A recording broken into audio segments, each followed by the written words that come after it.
friends, good evening everyone. Welcome back to my channel Fusion of Love থেকে আমি রায়া। আশা করি তোমরা সবাই ভালো আছো, আমি অনেক ভালো আছি। আজকে সন্ধ্যাবেলা থেকে আবার আরেকটা ব্লগ স্টার্ট করলাম, তার কারণ এখন যাচ্ছি গোপলুর ড্রেস কিনতে। তার আগের ব্লগটা তো শেষ হয়েছে মহালয়া থেকে কুমোরটুলি থেকে আসার পর থেকে। পরের মাঝখানের জার্নিটা হচ্ছে শুধু ঘুম। তো তারপর থেকে ভাবলাম যে চলো অনেক বড় লেন্দি একটা ব্লগ হওয়ার থেকে সেটাকে ডিভাইড করে দেওয়াটা বেটার। তাই জন্য ভাবলাম এখন থেকে আরেকটা ব্লগ স্টার্ট করা যাক, তোমাদের দেখতেও ভালো লাগবে, সব কিছুই ভালো লাগবে। এখন যাচ্ছি আমরা হাতিবাগান গোপলু ড্রেস কিনতে। আর ও বরাবরই আমি যে কটা ড্রেস কিনি ও সে কটাই ড্রেস কিনে। অলরেডি এখানে মাম্মাম ওর জন্য দুটো ড্রেস কিনে ফেলেছে। এবার আমার টোটাল কিনতে হবে 10টা মতন ড্রেস, কারণ মাম্মামদের, আমাদের বাড়ি মেজো মা, ছোটো মা, আমাদের ঠাকুর ঘরের, আমাদের গোপলু, মামের গোপলু আর আমাদের গোপলুর ঘরের, তার আবার 4 দিনে 4টা ড্রেস চাই। অলরেডি মহালয়ার দিন কিন্তু একটা ড্রেস নিয়ে গেছে। একটা কোইন্সিডেন্ট ঘটেছে, সবার জন্য তো দার্জিলিং থেকে আমি ড্রেস নিয়ে এসেছিলাম। প্রবলেমটা হচ্ছে ওর জন্য তো কিছু নেওয়া হয়নি। এবার আমি যখনই ট্রেনে উঠেছি, হঠাৎ করেই কোনোদিনই ওঠে না, সেদিনই গোপলুর ড্রেস উঠেছে। তো ও হয়তো চেয়েছিল সবার জন্যই কিছু আনুক, এনেছে। যখন আমার জন্য দিদি কিছু আনবে না, জানো তো প্রত্যেক দিন মা 7টার সময় ওকে ঘুম পাড়িয়ে দেয়। সেই দিন অনেক দিন বাড়ি ছিলাম না, ও ঠিক জেগেছিল ঘুম, মানে যতক্ষণ না আমি এসেছি ততক্ষণ জেগে বসেছিল। মা বলছে পরে যে আমাকে মনেও করায়নি যে আমি একটু মানে ওকে ঘুম পাড়িয়ে দেবো। মানে এরকম একটা ব্যাপার আমাদের মধ্যে আছে, বুঝলে তো। এই ছোট্ট ভালোবাসা, খুংসুটি, এটা ওর সাথে আমার হয়েই থাকে। আর ও যখন মনে করে আমার থেকে কিছু নেবে, তখন ও নিয়েই ছাড়ে। তো চলো এখন আপাতত ড্রেসটা কিনতে যাব, অনেকগুলো ড্রেস কিনতে হবে, টাইম লাগবে। তারপর আরেকটা জায়গায় এক্সপ্লোর করার কথা আছে, সেটা সাসপেন্স। জানি না, যদি টাইম হয় দেন যাওয়া হবে, নাহলে যাওয়া হবে না। আগে গোপলুর ড্রেসটা কিনতে চাই, চলো টাটা। থেকে বেরিয়ে অটোতে উঠে গেছিলাম, আর ওদের এখান থেকে অটোতে করে বেলগাছি মেট্রো স্টেশনটা সব থেকে ইজি হয়। তো মেট্রোতে যাওয়াটা সব থেকে ইজি, তাই জন্য আমরা মেট্রো ওয়েটাই সবসময় নিই, কারণ আমাদের জন্য সব থেকে কমফোর্টেবল জার্নি হয় এটা। সকাল থেকে এত ঘুরছি, পুরো এক্সস্টেড লাগছে আমাকে, জানি আমাকেও আর রুডিকেও, দুজনকে, কিন্তু ঘোরা আমাদের বন্ধ নেই। পরই মেট্রো স্টেশনের উদ্দেশ্যে রওনা দুজনের। আর আমাদের তো টিকিটের জন্য লাইন দিতে হয় না, এটা আমাদের একটা ভালো জিনিস, তোমরা সেটা জানোই। মেট্রো কার্ডটা থাকাতে যে আমাদের কত সুবিধা হয়েছে তার কোনো ঠিক ঠিকানা নেই। না হলে ওই লাইন পেরিয়ে আমাদের কোথাও যাওয়ার হলে আমাদের 100 ঘন্টা লেগে যেত।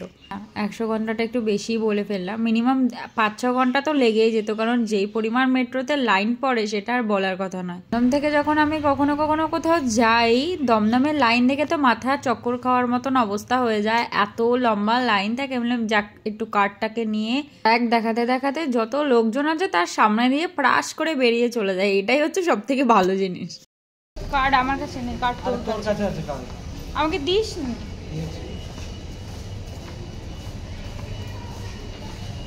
আমরা ভুল রাস্তা দিয়ে মানে এসকেলেটরের লোভে আমরা এমন জায়গা দিয়ে উঠেছি, যার জন্য আমাদের একটুখানি বেশি হাঁটতে হচ্ছে, এটা হচ্ছে প্রবলেম।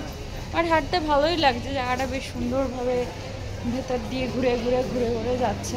তো অলরেডি আমরা শ্যামবাজার পৌঁছে গেছি। শ্যামবাজার তো একটাই স্টেশন, কারণ আমরা তো বেলগাছিয়া থেকে উঠি, দমদম থেকে উঠি না। তো পৌঁছেও গেছি, এবার শুধু ড্রেসটা কেনার পালা।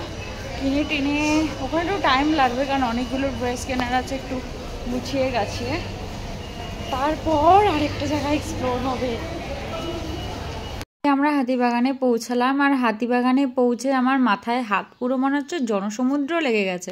কলকাতার লোক মনে হয় আজকে হাতিবাগান আর সকালে কুমোরটুলিতে ছিল। এখন জানি না কুমোরটুলির অবস্থা কি আছে। হাতিবাগানের অবস্থাটা যে এতটা খারাপ, কোনো দোকানদার খুঁজে পাচ্ছে না। এই বড় বড় ব্যানার লাগানো, যেই দোকানের উদ্দেশ্যে যাবো আদৌ খুঁজে পাবো কিনা সন্দেহ। তো খড়ের গাদায় সুচ খোঁজার মতন অবস্থা হয়েছে, জানো তো। এত ভিড় দেখে তো মাথায় হাত। ওরে বাবা, কোথাও গুতো, এদিকে গুতো ওদিকে গুতো গাতা খেতে খেতেই এগোচ্ছে। আর কি করা যাবে, কিছুই তো করার নেই। ডেস্টিনেশনে পৌঁছাতে হবে, কিন্তু কোথায় পৌঁছাবো, কোথায় দোকান, সেটাই বুঝতে পারছি না। এই যে হেলমেট দিয়ে গুতো খেয়ে গেলাম, এই গুতো খেয়ে যাচ্ছি, এর চুল ঢুকে যাচ্ছে, ওর শাড়ি ঢুকে যাচ্ছে, ওর ব্যাগ আটকে যাচ্ছে, কারোর মাথার চুলের সাথে টাকলা খেয়ে যাচ্ছে, কি যে হচ্ছে ভগবানই জানে। কিন্তু কি করা যাবে, ডেস্টিনেশনে পৌঁছাতেই হবে। তো এই ভিড়ের মাঝেও আমার চ্যালেঞ্জের বিষয় হচ্ছে আমার ডেস্টিনেশনটা খুঁজে পাওয়ার, সেকেন্ড বিষয় হচ্ছে আমার ফোনটাকে বাঁচিয়ে চলা। কিন্তু একটু ভয় পাই, কিছুক্ষণ পরপরই আমাকে জিজ্ঞাসা জিজ্ঞেস করো তোমার সবকিছু ঠিকঠাক আছে, তুমি যে হ্যাঁ হ্যাঁ আছে, চলো চলো, আমি ঠিক আছে শোন, আমার সবকিছুই ঠিক আছে। ঠেলা গুঁতো খেতে খেতে আমি দোকান খুঁজে না পেয়ে লাস্টে মামকে ফোন করলাম, মাম আমাকে বলে দিল এবং দোকানদারকে ফোন করে দোকানের অ্যাড্রেস নিয়ে এই পৌঁছালাম দোকানে। এই দোকানটাতে আসার একটা কারণ আছে জানো তো, এই দোকানটাতে এত ভালো ভালো গোপলুর ড্রেস পাওয়া যায়, আমি আর অন্য কোথাও যেতে চাই না। আগে তো আর এইসব জায়গায় যাওয়া হতো না, এখন যেহেতু রুডির পাল্লায় পরে এত ঘোরা হয়েছে, দোকান চেনা হয়েছে, আর এই দোকানটা বিগত 2 বছর ধরে গোপলুর পার্মানেন্ট দোকান হয়ে গেছে। এখান থেকেই পুজোর সময়, এমনি সময়, গরমের সময়, শীতের সময় যখনই হয় এখান থেকেই আমি গোপলুর জন্য ড্রেস কিনে নিয়ে যাই। হাতিবাগানের একদম লাস্টের দিকে রাইট সাইডে সিটি মার্ট আছে, তার একদম কর্নারেই দোকানটা। তোমরা চাইলে তোমাদেরকে আমি ফোন নাম্বার অ্যাড্রেস দিয়ে দেবো। এত সুন্দর সুন্দর জিনিস পাওয়া যায় গোপলার, এরকম পুরো হাতিবাগানে কোথাও পাওয়া যায় না। আমি প্রচুর জায়গায় ঘুরেছি হাতিবাগানে, এই ড্রেস পাওয়া যায় না। তো তোমাদেরকে প্রত্যেকটা ড্রেস পার্টিকুলারলি ধরে ধরে দেখানো সম্ভব হচ্ছে না, কিন্তু পরে যখন বাড়িতে নিয়ে যাবো তখন প্রত্যেকটা ড্রেস কি কি কিনলাম ধরে ধরে দেখাবো। একটা ড্রেসের ডেমো তোমাদেরকে দেখালাম, দেখো হাতে নিয়ে রয়েছি, এত সুন্দর লাগছে ড্রেসটা। প্রত্যেকটা ড্রেস একসেবার কোনোটাকে করছে, কোনোটা নেওয়া যাবে না। যারা পার্মানেন্ট কাস্টমার আছে দাদার দোকানে, তাদের জন্য দাদার কিন্তু স্পেশাল কিছু জিনিস বের করে দেয়, যেমন আমাকেও কিন্তু বের করে দিয়েছে। চলো, সব নেওয়াটা কমপ্লিট। এবার খুব খিদে পেয়ে গেছে, তাই জন্য এই আসলাম আমাদের অতি পরিচিত জিনিস খেতে, যেটা সকালেও খেয়েছি আবার বিকেলেও। আইসক্রিম মানেই আমাদের মটকা মালাই। এত দামি দামি আইসক্রিম আমরা খাই, কিন্তু তারপরেও এই রাস্তার মটকা মালাইয়ের স্বাদটা যেন সব থেকে বেশি প্রিয় আমাদের। প্রিয় দেখলেই কোথাও আমাকে জিজ্ঞেস করবে মটকা মালাই খাবে, কারণ আমি খেলেও খেতে পারবে, আমি না খেলে যদিও ও খায় না। আর আমাদের এটা তো পরিচিত আইসক্রিম জানোই। তারপরেই আসলাম ফোনের দোকানে, ভাবলাম যে ফোনটার তো এমনি ছাকড়া বাকড়া অবস্থা, ফোনটাকে একটু জামা কাপড় পরানো যাক। ফোনটা কেমন দেখে দেখে না কেমন যেন একটা হয়ে যাচ্ছিল, তাই জন্য আইফোনের কাভারগুলো কি ভালো লাগলো, তাই জন্য আইফোন এমনি নর্মাল ফোন দুটোকে একটু জামা কাপড় পরালাম। আবার মেট্রো স্টেশনে আসলাম, তবে এবারে ডেস্টিনেশন কিন্তু অন্য জায়গায়। এবার তো তোমাদেরকে বলেছিলাম একটা সাসপেন্সের জায়গা আছে আমাদের যাওয়ার জন্য। দাঁড়াও, এখনই বলবো না, আগে জায়গাটায় পৌঁছাই তারপর তো বলবো যে কোথায় যাচ্ছি, তাই না? এবার বলো তো চিনতে পারছো কিনা আমি কোথায় পৌঁছেছি? হ্যাঁ, আবার কুমোরটুলিতে চলে এসেছি বিকেলবেলা। মানে মাকে তৈরি করা হচ্ছে মণ্ডপে নিয়ে যাওয়ার জন্য, আর এই দৃশ্য আমি কোনোদিনও দেখিনি। আর আজকে মায়ের মুখটা তো পুরো আলাদাই লাগবে, সেটা তো জানোই। আনন্দে পরিপূর্ণ, ভরপুর একদম মুখ, একদম আনন্দে উল্লাসে উচ্ছ্বাসে একদম মাখো মাখো পুরো। রাত করেই যেতে যেতে আমাদের এই যে দর্শন হয়ে গেল সামনে এইখানে।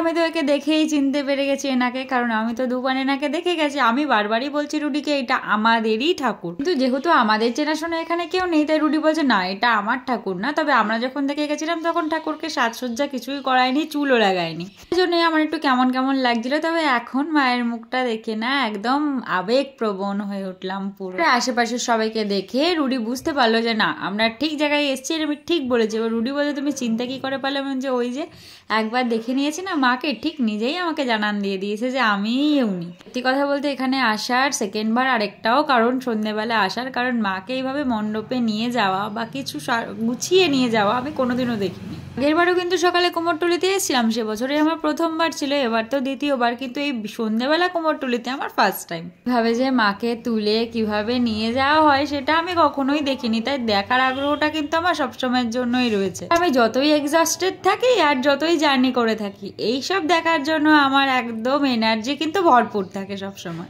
এই সেকেন্ডবারের জন্য আবার চলে আসলাম। আর জানো তো এই রাস্তা দিয়ে আমাদের আসার কথাই ছিল না। তারপরে কুমোরটুলির অলিতে গলিতে ঘুরি, সুন্দর সুন্দর মায়ের মুখগুলো নিজেকে ভাবছিলাম কোন মন্দিরে শোভা বাড়াতে যাচ্ছে আজকের এই মা। দেখো কেমন করে নিয়ে যাচ্ছে সব মায়েদের, কেউ তো মণ্ডপে শোভা বাড়ানোর জন্য নিজেরাও একদম সেজে গুজে পরিপূর্ণ হয়ে রয়েছে। দেখো মায়ের মুখগুলো কি অপূর্ব না? তো আগেই বলেছি কুমোরটুলি হচ্ছে আমাদের সবার একটা ইমোশনের জায়গা, যেখানে মাকে এসে দেখলেই মনটা শান্তি হয়ে যায়। সকালের কুমোরটুলি থেকে আমার বিকেলের কুমোরটুলিটা বেশি ভালো লাগছে, কারণ প্রত্যেকটা মায়ের মুখ খুলে দিয়েছে। কোনো মায়ের সাজসজ্জা হচ্ছে, কোনো মাকে তৈরি করা হচ্ছে, কোনো মাকে নিয়ে যাওয়া হচ্ছে। মা গড়ার কাজ চলছে এখানে, কোথাও সাজসজ্জা চলছে, কেউ তার সরঞ্জাম রেডি করছে, কেউ নিয়ে যাওয়ার তৈয়ারি চলছে। কোন মাকে নিয়ে যাবে তার ঘরে সেটার জন্য প্রস্তুতি চলছে, কত কিছু না চলছে, কত কিছু না কাজ। দেখার আনন্দটা কিন্তু আমার কোনোদিনও হয়নি, এবার লাকিলি হয়েই গেল। সবকিছু যখন হচ্ছে এটা কেন হবে না? মা সব ইচ্ছাই তো পূরণ করলো, তাই না? কুমোরটুলির এই অলিতে গলিতে ঘোরার ব্যাপারটা কিন্তু খুব মজাদার লাগে আমার, তাই না বলো? একটা মাকে এক এক রকম করে সাজায়, এটা দেখতে আমার বেশি ভালো লাগে। এখানে যেমন মাকে নথ পরানো হচ্ছিল, হয়তো কোথাও নিয়ে যাওয়ার ব্যাপার আছে, মাকে বায়না দিয়ে নিয়ে যেতে এসেছে। কারোর বায়না আগের থেকেই রেডি হয়ে রয়েছে, কেউ ডাকের সাজে, কেউ শাড়ি পরে, কেউ মাটির শাড়ি পরে, কেউ অন্যরকম সাজে। একজনের সাজসজ্জা এক এক রকম, এক একজনের তৈয়ারি এক এক রকম। ওফ, অপূর্ব তার মুখ, অপূর্ব তার দৃশ্য, অপূর্ব তার আবেগ। ও মাই গড। হোক, এবার এই সমস্ত কিছুর মায়া ত্যাগ করে এবার ভাবলাম একটু গঙ্গার দিকে যাই। সন্ধ্যের গঙ্গাটা কেমন তোমাদেরকে একটু না দেখালে হয় বলো? কেমন শান্ত স্নিগ্ধ একটা গঙ্গা, চারিদিকটা কেমন, জলটাও কেমন যেন শান্ত হয়ে রয়েছে, আজকে জলের অত স্রোতও নেই। এবার বাড়ি যাওয়ার পালা, আর সময় নিলে আর বাড়ি পৌঁছাতে পারবো না। একটা ইনসিডেন্ট শেয়ার করি। এই গলি থেকে যখন বেরোচ্ছিলাম, এই যে মা আসছে না, সেই মাকে দেখে ভাবলাম যে একে দেখতেই পারবো না, এত সুন্দর মায়ের মুখটা, সাজসজ্জা মেরে দেখেছিলাম, তবে ক্যামেরা বন্দি করার সেই সুযোগটা বা সাহসটা কোনোটাই হয়নি, কারণ মায়ের তখন বায়না চলছিল আর রেডি হচ্ছিল মা। বলে না কথায়, মন থেকে চাইলে মা নিজেই সমস্ত কিছু সামনেই জোগাড় করে দেয়। এই সেই মা এত সুন্দর রেডি করে, মায়ের মুখটা অপূর্ব। মা, তুমি সবার আশা মনের বাসনা এইভাবেই কিন্তু পূরণ করে। মেট্রো স্টেশনে এসে এই রুডির মনে হলো একটু ছোলা মাখা খাবে, তো সেই জন্যই ছোলা মাখার জন্য রেডি করছিল সমস্ত কিছু। আমি বলেছিলাম একটু আলু কাবলি খাবো, দুর্ভাগ্যবশত এনার কাছে আবার আলু কাবলি পাওয়া যায় না। তা বললাম ঠিক আছে চলো ছোলা মাখারই নিয়ে নিলাম, 20 টাকারই, বেশি না, কারণ রুডি একাই খাবে, আমি আবার ভালোবাসি না এসব খেতে। এবার আলুর ভক্ত কিনা, এই ছোলা টোলা ডায়েট ফাইট আমার দ্বারা হবে না, বুঝলে তো, কোনোদিনই না। বাড়ি এসেই দেখলাম এই যে মাকে মণ্ডপে নিয়ে আসার জন্য তৈয়ারি চলছে, আর মা অলরেডি চলে এসেছে। তো চলো একটু মণ্ডপে যাওয়া যাক। এই দুর্গা মাকে মণ্ডপে তোলাটা এটাও আমার ফার্স্ট টাইম। আগেরবার যদিও এখানে মণ্ডপে মা তোলার সময় ছিলাম, কিন্তু আশা আর হয়ে ওঠেনি। তোলার সময় কি যেন একটা বলে বলে তুলছে, দেখো। এই মা জায়গায় ঢুকে গেল নিজের স্থানে, এবার যথাস্থানে তাকে বসিয়ে দেওয়ার পালা। মণ্ডপটা কেমন পরিপূর্ণ লাগছে দেখো, তার পাশের তার ছেলে মেয়েদের নিলে তো আরোই পরিপূর্ণ লাগবে, ভরা সংসার পুরো। এবার আস্তে আস্তে তার ছেলে মেয়ে সবাইকে তোলার পালা। প্রথমেই সরস্বতীকে দিয়েই শুরু করা হয়েছে, জানো তো, যে কোনটাকে কোন দিকে বসাতে হয়। তুমি এত অবজারভেশন, আমি সত্যি জানি না। হ্যাঁ, এইটা বিশাল অবজারভেশন আমাদের রুডির। মা সরস্বতীকে ভুল জায়গায় বসিয়ে দেওয়া হয়েছে, সেটাও রুডির চোখে এসছে। ওই প্রথম বলেছে, যাই হোক। আমরা যেদিন গেছিলাম না, সেদিন ঠাকুরটাকে দেখতে একটুখানি বোঝা বোঝা লাগছিল চোখটা। অ্যাকচুয়ালি অসুরের যে হাইট আর আমার হাইট হচ্ছে সব, মানে তার থেকেও বেশি, মানে অসুরের হাইট আমার হাইটের থেকে বেশি। সো আমি তো নিচ থেকে ঠাকুরটাকে দেখেছিলাম, তো সেখানে আমার একটু বোঝা বোঝাই মনে হয়েছিল ঠাকুরটাকে। বাট আজকে যখন চুল টুল পরিয়ে মণ্ডপে বসালো, তখন পুরো আলাদাই লাগছে। এত সুন্দর মুখটা, মিষ্টি মায়া ভরা একটা মুখ, মানে অদ্ভুত একটা মুখ। রুডির একটা কথায় খুব অবাকই হয়েছে আমি। সকালবেলা মাকে দেখে একটু গোমরা মুখই মনে হয়েছিল, কিন্তু তারপর রুডি আমাকে যা বললো না, মেয়েদের চুলেই শোভা, চুলটা পড়ালেই মুখটা চেঞ্জ হয়ে যাবে। 2000 years later. কথাটা এক প্রকার সত্যই ছিল না। এই যে পুরোপুরি রেডি, একদম মণ্ডপ জুড়ে সংসার সাজিয়ে বসে গেছে। তো মা সারা রাত মণ্ডপে এইভাবেই থাকবে, তাই একটা প্রোটেকশনের জন্যই তাঁবু দিয়ে পুরো ঢেকে দেওয়া হলো, নাহলে এই যে ডগিগুলো আছে মাকে একটু আদর করতে চলে যাবে না, তাই জন্যই। মণ্ডপ থেকে বেরিয়ে একটু আইসক্রিম আর আঙ্কেল চিপস নিলাম, আমার এটা খেতে খুব ইচ্ছে করছে। গেট দিয়ে যাওয়ার সময় দেখলাম মেন গেটটা খুব সুন্দর করে লাইটিং করে সাজিয়ে, তো ভাবলাম সেটা একটু ক্যামেরা বন্দি করা যাক আর কি। দেন বাড়ি চলো, এখন বাজে অলমোস্ট 12টা 12। সারাদিন আজকে ঘোরাফেরা, জাস্ট বাড়ি ঢুকলাম, তো আর শরীরে জোর নেই। কালকে বাড়ি যাওয়ার পালা, এখন একটু রেস্ট নেব। আর আজকে না রুডির ঘরটাকে, বেডটাকে একটু ঠিকঠাক করেছি। সব যখন গোছগাছ হয়েছে, তো ভাবলাম ঘরটাকেও একটু গোছগাছ করি। আর এদিকটা মেসি হয়ে রয়েছে, এটা নর্মাল, কারণ আমার জামা কাপড় রয়েছে, তাই মেসি হয়ে রয়েছে সোফাটা। তো এটা কালকেই ক্লিন হয়ে যাবে, এটা নর্মাল ব্যাপার। কালকে যাবো যখন ক্লিন হয়ে যাবে। বাট এই কালারটা এই ঘরটাতে পাতলে না, একটু খোলে ভালো। আর লাইট কালার, হোয়াইট কালার এমনি আমার ভালো লাগে। যাই হোক, তো ভাবলাম মহালয়ের দিন কেন পাতবো না, সব সাজে, খাটটাও সাজুক, একটু ঘরটাও সাজুক, ভালো লাগে না পুজোর সময়। তো যাই হোক, এবার ফ্রেশ হব, খাওয়া দাওয়া করে ঘুমাবো, কারণ আজকে সকালে একদম ঘুমানো হয়নি, আর দুপুরবেলায় মোটামুটি একটু ঘুমিয়েছিলাম। কি ওরকম তাকাচ্ছ কেন? মোটামুটি তো ঘুমিয়েছি, বলো কিছু বলবে? 10:30, 11টার থেকে 3টে অবধি ঘুমিয়েছি। রাতের ঘুমকে ওটাতে পোষায়? রাতে 1 ঘন্টা ঘুমিয়েছি, ভাবো। যাই হোক, আর ভিডিওটা বড় করছি না। সবাই পুজো ভালো কাটিও, এটাই বলার। মায়ের কাছে এটাই প্রার্থনা করা, সবার মনস্কামনা পূর্ণ হোক। সবাই অনেক মনের কামনা নিয়ে মাকে আহ্বান করে, সবার মনের আশা সব কিছু যেন পূর্ণ হয়, এটাই মায়ের কাছে চাওয়া পাওয়া। একটা বছরের জন্য পুরো সবাই অপেক্ষা করে থাকে কখন মায়ের কাছে সমস্ত আবদারগুলো করবে আর মা সেই আবদারগুলো পূরণ করবে। 1 বছর ধরে করতে থাকে, আর সামনে বসে মায়ের কাছে লাস্ট চাওয়া যে মা এবার পূরণ করে দাও। তো যাই হোক, আজকের মতো আর ভিডিও বড় করব না, আজকের মতো ভিডিও এখানেই শেষ করছি। যদি পুরো ভিডিওটা ভালো লেগে থাকে তাহলে প্লিজ লাইক করে দিও, কমেন্ট করে জানিও কেমন লাগলো, আর সাবস্ক্রাইব করে তো পাশে থেকোই। এটা তোমাদেরকে সবসময় বলা, কারণ তোমাদের সাপোর্ট ছাড়া তো এগোনো সম্ভব না। তোমাদের সাপোর্ট, তোমাদের ভালোবাসা, তোমাদের সহানুভূতি সব কিছু দরকার আমার চ্যানেলটাকে এগিয়ে নিয়ে যাওয়ার জন্য। কারণ তোমাদের পরিবারের আমি নিউ মেম্বার, এটা তো সবসময়ের জন্যই আমাকে মনে রাখতে হবে। কারণ আমার পরিবারে কিন্তু তোমরা মেম্বার নয়, তোমাদের পরিবারে আমি একটা নিউ মেম্বার, যে নতুন করে ভিড় বাড়িয়েছি।